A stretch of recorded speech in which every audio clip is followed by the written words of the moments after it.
Guys, మీ అందరికి కొత్త సంవత్సర ఉగాది శుభాకాంక్షలు. కొంచెం లేట్ గా చెప్తున్నాను, ఏమనుకోవద్దండి. ఆ రోజు మార్నింగ్ పొద్దున్నే లేచి చాలా రోజుల తర్వాత వేప పుల్లతో బ్రష్ చేసుకున్నా.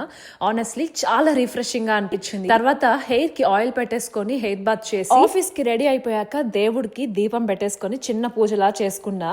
తర్వాత మన తెలుగు వారి స్పెషల్ డిష్ ఉగాది పచ్చడి కూడా చేశాను. చింతపండు నీళ్లు, వేప పూత, ఉప్పు, మిరియాల పొడి, బెల్లం, ఇంకా మామిడికాయలు ఇవన్నీ వేసి ఉగాది పచ్చడి తయారు చేశాను. ఫస్ట్ దేవుడికి నైవేద్యం లాగా పెట్టేసిన తర్వాత నేను కూడా టేస్ట్ చేశాను.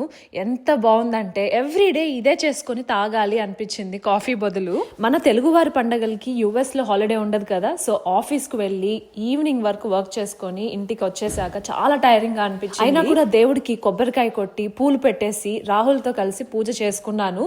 మా హస్బెండ్ కి ఒక చిన్న బొట్టు పెట్టు అని చెప్తే ఇంత పెద్ద బొట్టు పెట్టాడు చూడండి. నేనే షాక్ అయ్యాను చూసి. ఉగాది పండుగలో ఉన్న మీనింగ్ నాకైతే చాలా బాగా నచ్చుతుంది. స్పెషల్లీ ఉగాది పచ్చడిలో ఉన్న షడ్రుచులు మన లైఫ్ లో ఉన్న అన్ని ఎమోషన్స్ ని యాక్సెప్ట్ చేయాలి అని గుర్తు చేస్తాయి.